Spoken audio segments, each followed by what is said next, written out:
Olá galera, tudo bem? Vamos dar seguimento aqui nas nossas aulas. Semana passada estávamos falando sobre bioquímica e aí começamos a falar sobre compostos orgânicos e compostos inorgânicos, ok? Bom, semana passada nós vimos que os compostos inorgânicos eles são formados pela água e pelos sais. E aí começamos a falar sobre a água, as propriedades da água, suas funções. A gente até vai voltar um pouquinho a falar sobre água. Aguarda só um minutinho porque eu preciso dar um segmento aqui nessa questão de sais. Então, os compostos inorgânicos, água e sais. E hoje nós vamos falar sobre os sais minerais.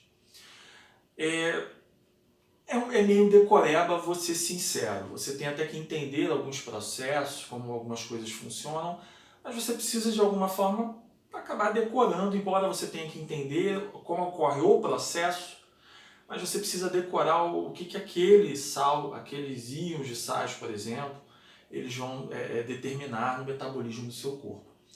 Os sais eles se encontram no nosso corpo numa quantidade muito baixa, tá? Se comparado a proteínas e outras substâncias, a gorduras, por exemplo, lipídios, moléculas orgânicas.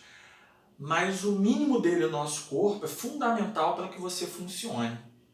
Sem alguns sais, você não permite contração muscular. Sem alguns sais, você não permite o transporte de oxigênio pelo corpo. Sem alguns sais, vegetais não conseguem fazer fotossíntese. Então vamos trabalhar uma ideia muito inicial por enquanto, muito superficial, até porque eu quero explorar isso um pouco mais ao vivo ali com vocês nas videoconferências, beleza? Então vamos lá. Sódio. Quando a gente fala em sódio, uma das primeiras coisas que as pessoas pensam é sal, o sal. Então você às vezes encontra alguns desses sais não no formato ionizado no nosso corpo, mas às vezes cristalizado mesmo, como um sal. Mas em relação ao sódio aqui, o que eu posso dizer sobre ele? Sim, ele tem alguma coisa a ver com o aumento da pressão arterial. Por quê? O aumento de concentração do sódio ele tem a ver com um certo controle hídrico também. Ele vai puxar água, ele vai puxar líquido para dentro daqueles vasos onde ele se encontra, puxando das células e tecidos, aumentando a pressão arterial. Então, por essa razão, a gente tem que ter um controle na quantidade de sal, de sódio que a gente acaba ingerindo diariamente. Tá, mas quando a gente fala em sódio, uma outra coisa que a gente pensa também é uma tal de bomba de sódio e potássio. Então, a bomba de sódio e potássio são esses dois sais que atuam em conjunto, fazendo o quê? Controle de gradiente de concentração de uma célula, fazendo com que eu mantenha o gradiente de concentração interno no citoplasma dessa célula menor. Por quê? Porque essa bomba ela joga 3 sódios fora e 2 potássios para dentro dessa célula, fazendo com que o gradiente seja menor, impedindo com que essa célula absorva muita água e outros, além do solvente, os solutos para dentro dela, impedindo até o seu funcionamento. E uma outra função muito importante do sódio e potássio é que o sódio e o potássio atua na propagação do impulso nervoso das nossas células neuronais. Então vamos lá, já temos 3 funções importantes. O sódio sozinho ele está relacionado à sua pressão, ok? A PA, a sua pressão arterial. O sódio e o potássio juntos, além de ter um controle hídrico, osmótico do seu corpo, das suas células, ele também é importante para a propagação do impulso nervoso, ok? Ferro. Cara, ferro faz parte da composição da hemoglobina que se encontra nas nossas hemácias. Sem o ferro você não transporta o oxigênio. E a melhor forma de transportar o oxigênio no nosso corpo são através das hemácias e através da hemoglobina, do ferro que compõe as hemoglobinas das hemácias.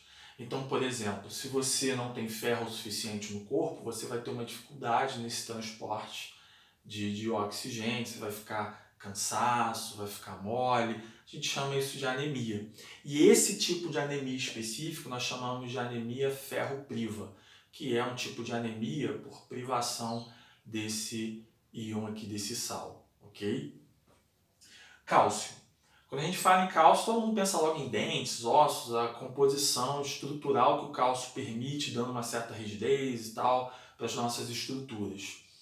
Mas não é só isso. Uma das coisas, uma das funções que as pessoas ignoram, que é extremamente importante, é que para eu, por exemplo, fazer um movimento de contração, eu preciso de íons de cálcio sendo liberados lá no sítio ativo de determinado filamento proteico, para que você tenha contração muscular.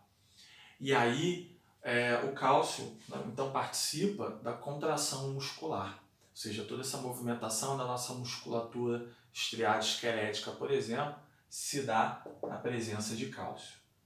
O fósforo é importante porque ele é utilizado para fosfatar algumas moléculas do nosso corpo e que vão ser componentes importantes para a gente. Por exemplo, toda membrana biológica ela tem fosfolipídios, que são o quê? Lipídios, gorduras fosfatadas.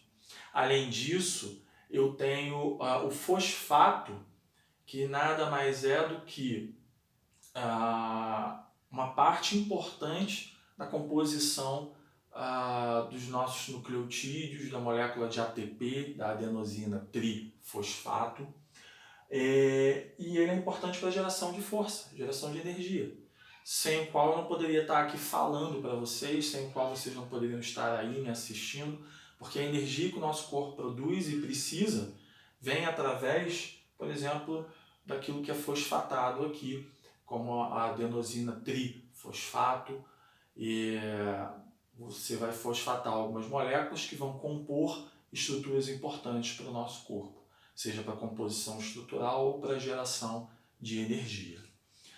Magnésio a gente não usa muito diretamente, nós, seres humanos, mas os vegetais utilizam isso de uma forma abundante.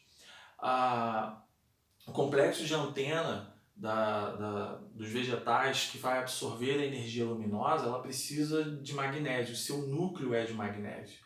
E elas vão adquirir esse magnésio do solo, vão incorporar nesse complexo de antenas, e aí você vai conseguir, a partir disso, capturar a energia luminosa, os vegetais, para transformar a matéria inorgânica em matéria orgânica, produzindo, assim por dizer, seu próprio alimento. Ok? Iodo. Quando a gente fala em iodo, todo mundo pensa em tireoide, aquele pescoço grandão, o famoso bócio. O iodo ele faz parte ele é componente básico dos dois principais hormônios da tireoide, ok? Que é o T3 e o T4, triiodotironina e o tetraiodotironina. Então, se você não tem iodo, você não consegue formar o T3 ou o T4. E aí você tem você sofre uma baixa desses hormônios e a sua tireoide não funciona muito bem. E como a tireoide ela é responsável, esses hormônios, pelo metabolismo energético, você acaba tendo alterações metabólicas, você pode perder peso, você vai ter um indivíduo que é acometido por esse hipotireoidismo, ele acaba sofrendo algumas disfunções metabólicas. Cloro. Quando a gente fala em cloro, existem muitas coisas aqui que a gente pode relacionar a isso. Eu vou deixar um pouquinho mais para frente, porque eu quero mostrar algumas coisas para vocês aqui, e aí eu vou deixar para a nossa aula na videoconferência. Nitrogênio também, por quê? Porque quando a gente fala em nitrogênio, a gente acaba falando sobre, por exemplo, ciclo nitrogênio. O gás mais abundante na atmosfera, por exemplo, é o nitrogênio. Esse nitrogênio ele precisa ser fixado por bactérias, por exemplo, porque nós não conseguimos assimilar o nitrogênio gás. E aí ele é convertido em alguns íons de sais, como o nitrato, mas nós não conseguimos assimilar isso diretamente. Então, a gente pega isso via alimentação dos vegetais. Quando a gente for falar sobre ciclo do nitrogênio, eu vou conseguir falar melhor sobre a importância disso no nosso corpo. Mas fique sabendo que sem isso aqui eu não tenho aminoácido, por exemplo, eu não tenho as bases nitrogenadas e eu não consigo produzir isso. Eu pego isso via alimentação daqueles que conseguem assimilar esse nitrogênio, convertendo dentro de um ciclo. Só para não dizer também que eu não falei, então vamos falar aqui sobre o cloro rapidamente. A gente vai ver isso em fisiologia, quando a gente fala sobre o sistema gástrico, por exemplo. Porque ele é importante quando a gente pensa no estômago, a formação de ácido clorídrico. E qual a importância do ácido clorídrico no nosso estômago? Deixar o pH ácido, que é um pH ideal para que as enzimas estomacais possam funcionar para poder gerar a digestão. Além disso, o ácido clorídrico também tem uma função de destruir micro-organismos que possam ser ingeridos por nós, por meio de alimentação, até contato de mão suja na boca. E aí o ácido clorídrico, por ser altamente ácido, fazer o nosso pH ficar extremamente ácido, alguns micro-organismos não resistem a isso. Nós vamos falar sobre eles individualmente quando a gente começar a entrar na parte metabólica, na parte fisiológica dos seres vivos, e aí eu vou lembrar de vocês isso e a gente vai desmiuçar cada um deles. Aqui é para vocês saberem quais são os principais sais, como eles podem ser utilizados ou convertidos em nosso corpo em prol do nosso funcionamento. Espero que vocês tenham gostado, aguardo vocês na videoconferência. Um grande abraço a todos e até a próxima.